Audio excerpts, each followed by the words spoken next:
नमस्कार मित्रांनो, आजच्या एपिसोडमध्ये तर चक्क गंमत आहे. सायली आणि तन्वी एवढ्या मारामारीवर येतात की एकमेकींचे केसच खेचून काढतात. पण सिरियल थोडी खेचली जाते असं वाटत नाही आहे का तुम्हाला? कमेंट्समध्ये नक्की कळवा.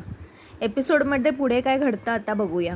सुरुवातीलाच आपल्याला दाखवतात की सायली आणि प्रिया चावीवरून भांडत असतात. सायली म्हणते, हा तुझा मान नाहीच आहे, तू ह्या लायकीचीच नाही आहेस. प्रिया म्हणते, अगं मला मान मिळाला आहे म्हणून तुला जळण होते का आता? मी नाही सोडणार त्या किल्ल्या. अश्विन म्हणतो, अगं तुला हा मान मिळाला आहे हाच खूप आहे ना, सोडून दे ना किल्ल्या, कशाला हे सगळं करतेस? अर्जुन म्हणतो, अगं सायली किल्ल्या सोड, आता मॉम डॅडने हे सांगितलं ना, त्यांनी हे डिसिजन घेतलं तर तू कशाला हट्ट करतेस, जाऊ दे ना. पण तन्वी आणि सायली काही केल्या त्या किल्ल्या सोडायला तयारच नसतात. तन्वी म्हणते, ह्या किल्ल्या आईने दिल्यात, त्याचा तरी मान ठेव. ह्या दोघींचा आरडाओरडा ऐकून अस्मिता आणि सचिन खाली येतात. अस्मिता म्हणते, अगं काय चाललंय सायली, हे काय करतेस तू? सायली म्हणते, अस्मिता ताई, आईने या तिजोरीच्या किल्ल्या ह्या तन्वीच्या हातात दिल्यात, त्यांना समजवा ना. अस्मिता म्हणते, काय, आणि तोंडावर हात ठेवते. म्हणते, अगं काय वेडबीड लागले का? सायली म्हणते, तेच म्हणते मी. सायली म्हणते, ह्या घराच्या संरक्षणाची जबाबदारी माझ्यावर आहे, त्याच्यामुळे मी काय सोडणार नाही आहे. आणि ती इतकी भयंकर चिडते की प्रियाचे केस सोडते जोरात. शेवटी एकमेकींचे केस खेचून तन्वी थांबते आणि म्हणते, हा मान माझाच आहे सायली, जरी किल्ल्या तुझ्याकडे असल्या तरी. सायली म्हणते, जिंकले तर मीच आहे, कारण किल्ल्या तर माझ्याच राहिल्यात. आणि ती तिकडून निघून जाते. सायली फार आनंदून गेलेली असते. पण ह्या दोघींचं हे सगळं बघून अवतार सगळ्यांना आश्चर्य वाटतं आणि धक्काही बसतो की सायलीसारखी मुलगी असं वागू शकते. सायली तिच्या खोलीत निघून जाते. तन्वी म्हणते, मी इतकी कमनशिबी कशी निघाले, मी इतक्या मेहनतीने तुमचा विश्वास संपादन केला, पण सायलीला मात्र ते बघवलं नाही आणि ढसाढसा रडते. प्रताप म्हणतो, सायली तर अशी खरंच कधी वागत नाही, पण आज अशी कशी वागायला लागली ती? अर्जुन म्हणतो, थांबा मी बघून येतो. तो पटकन त्याच्या खोलीत जातो. सायलीला म्हणतो, सायली, तू आत्तापर्यंत कधी आवाज पण चढवला नाहीस या घरात, आणि आज चक्क तू मारामारीवर कशी उतरून आलीस? सायली वळते आणि म्हणते, ह्यासाठी, हे बघा, आणि ती केस दाखवते. सायली म्हणते, मी एक नाही चक्क 3 केस मिळवलेत तन्वीचे, आपल्याला DNA टेस्टसाठी केस हवे होते ना, म्हणून. अर्जुन म्हणतो, पण त्यासाठी तू हे सगळं केलंस? सायली म्हणते, तरीसुद्धा मिळाले ना केस, करावंच लागलं, आता काय करणार? तरी पण हे किल्ल्या मिळवण्यासाठी मला हे करावंच लागलं असतं. इकडे खाली कल्पना, प्रताप तन्वीला समजावत असतात, तिची समजूत काढत असतात. तन्वी म्हणते, मला चाव्या मिळाल्या ते आम्हाला स्वर्गच मिळाल्यासारखं वाटलं. सायली अर्जुनला म्हणते, आता आपल्याला फक्त प्रतिमा आत्या आणि मैनावतीचे सॅम्पल मिळवायचे. अर्जुन म्हणतो, मैनावतीचे सॅम्पल घ्यायला तर मी चाललोच आहे आता, ती तर हसत हसतच देईल, पण प्रतिमा आत्याचे सॅम्पल घेताना मात्र तुला काय करायला लागेल ते तू बघ. सायली म्हणते, हो, कारण मी तिला सांगू नाही शकत की तन्वी तुझी मुलगी नाही आहे, आणि हे जर सांगितलं तिला तर तिचा अजूनच विश्वास बसेल, कारण तिच्या मनात आधीपासूनच पाल चुकचुकते की तन्वी तिची मुलगी नाही आहे, त्याच्यामुळे मला असं काहीतरी करून तिचे केस मिळवायला लागतील. इथे तन्वी कल्पना आणि प्रतापला सांगत असते की सायली आधीपासून अशीच होती हो. प्रताप म्हणतो, मला सायलीचे हे रूप बघून विचित्रच वाटते, आश्चर्यच वाटतंय मला की सायली अशी कशी वागू शकते. तन्वी म्हणते, ओ ती आधीपासून अशीच आहे बाबा, तुम्हाला माहिती नाही, हिचं हे रूप मी आधीपासून बघते. तेवढ्यात प्रतिमाचा सायलीला फोन येतो आणि प्रतिमा म्हणते, मी तुला म्हणाले होते ना की मला आजमावून बघायचं आहे की खरोखर मला तन्वीबद्दल काही वाटतं आहे की नाही. मी असा विचार केला आहे की तन्वीला आज घरी जेवायलाच बोलवते, म्हणजे मला कळेल तरी की खरोखर मला तिच्याबद्दल काही वाटतं आहे का नाही. सायली म्हणते, ही खूप छान संधी आहे, मी जाते आणि प्रतिमा आत्यांचा हेअर सॅम्पल पण कलेक्ट करेन, म्हणजे मला दोन्ही गोष्टी साधता येतील. इकडे तन्वी म्हणते, बाबा तुम्हाला सायलीला जाब विचारायलाच लागेल, ती अशी कशी वागू शकते, आपल्यासारख्या सुसंस्कृत घरात अशी सून वागते, हे काय बरोबर आहे का? प्रताप म्हणतो, अगं आता मी काय बोलू तिला, लहान आहे का ती हे सगळं आरडाओरडा करायला, शाळेत असल्यासारखं काय वागतेस? कल्पना म्हणते, तन्वी तूच मोठेपणा घेऊन तिची चूक पोटात घाल, तू नको काळजी करूस, आपण नको बोलूया तिला, काय उगाच भांडं कशाला ना. इकडे सचिन बाळासोबत बसलेला असतो. तेवढ्यात साक्षीचा फोन येतो आणि साक्षी त्याला म्हणते, मी तुला जे लोकेशन सेंड करते तिकडे मला भेटायला ये. सचिन म्हणतो, अगं आता शक्य नाही आहे, मी बाळासोबत बसलो आहे आणि घरात काय कमी कामं आहेत का? साक्षी म्हणते, मी तुला सांगितलं होतं ना पण की मी जेव्हा सांगेन तेव्हा तुला भेटायला यावंच लागेल. तेवढ्यात बाळ रडायला लागतं. सचिन त्याला उगी उगी करतो, पण म्हणतो की हे बघ साक्षी, मी हे असंच चाललं आहे माझं. बाळाकडे बघतोय, घरातल्या गोष्टी सांभाळतोय, आता मी काय करू सांग, कसा येऊ मी? साक्षीचा फोनच सचिन ठेवून देतो. साक्षी म्हणते, सचिन, मी तुला आधीच सांगितलं होतं की तू काही केलंस आणि तिकडे जर राहिलास तुझ्या बायकोला आणि बाळाला धरून तर ह्याचे परिणाम वाईट होतील, पण तू ऐकला नाही आहेस. आता बघ मी काय करते.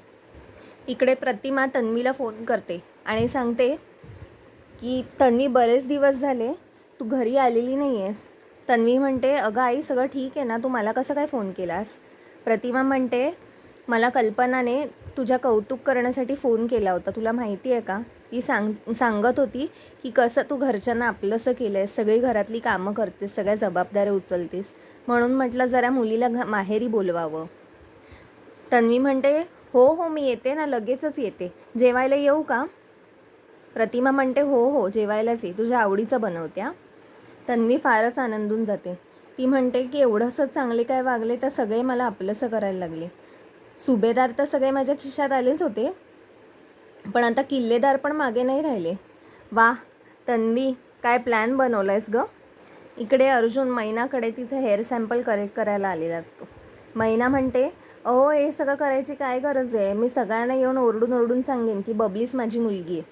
अर्जुन म्हणतो, पण त्याने कोणावर विश्वास नाही बसणार, त्याच्यामुळे हे सगळं करावंच लागेल.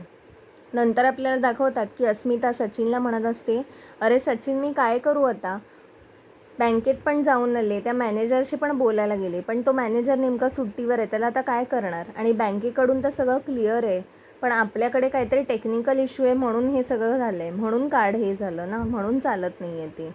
सचिन काहीच बोलत नाही, नुसता फुगून बसतो.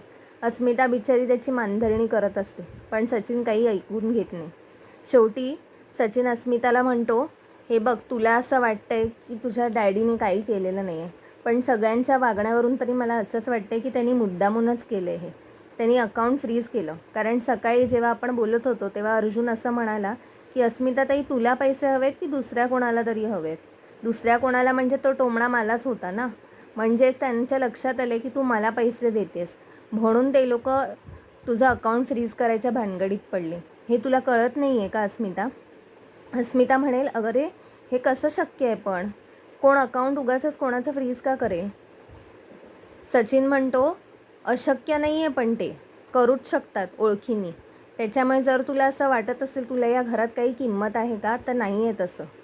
माझ्यावर तू प्रेम करतेस त्याची केवढी मोठी किंमत तुला मोजावी लागते, तुला समजतं आहे का? आधी तुझा ह्या घरात किती मान होता, किती दरारा होता, पण आता तुझं कार्डच डायरेक्ट त्या लोकांनी फ्रीज करून टाकलं, म्हणजे तू तुझे पैसे पण नाही वापरू शकत. समजतं आहे का अस्मिता तुला, तुझी या घरातली किंमत काय आहे आता ते? इकडे तन्वी प्रतिमाच्या घरी येते आणि म्हणते, आज मला किती बरं वाटतं आहे, आयतं ताट समोर मिळणार आहे.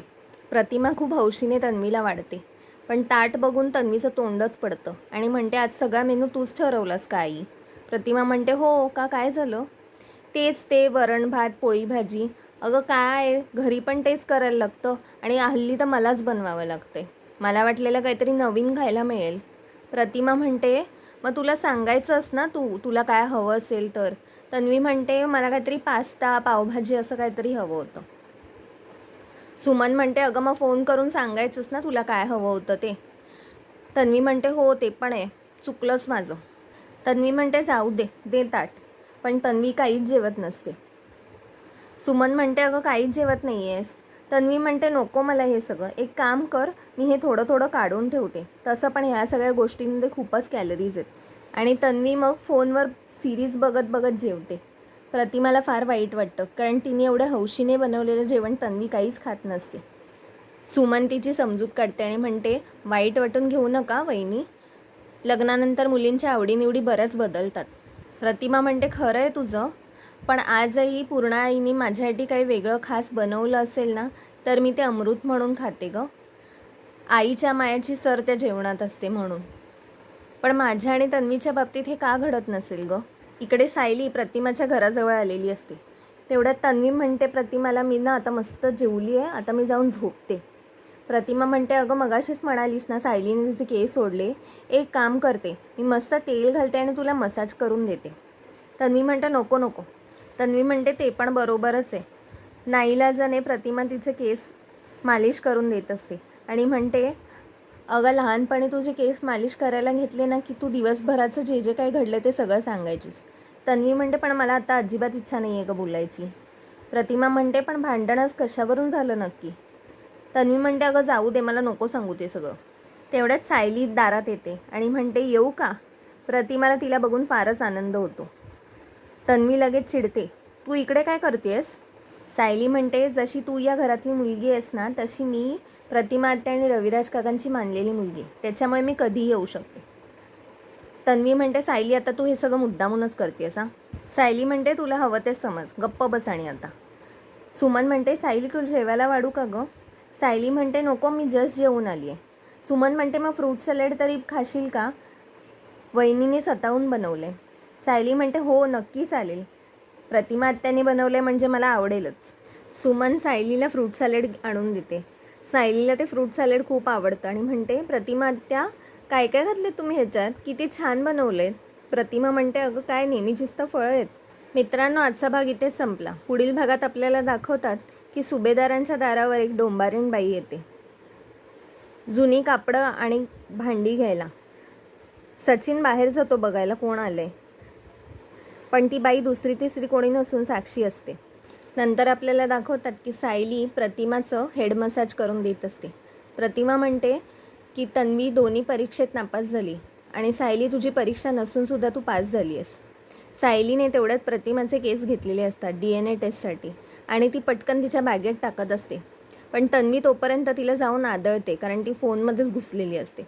तन्वी म्हणते, ही सायली एवढी बॅग का लपवते तिची, काय घेतलं तिने असं? मित्रांनो, आपण भेटूया पुढच्या भागात. चॅनलला सबस्क्राईब करायला विसरू नका. बाय.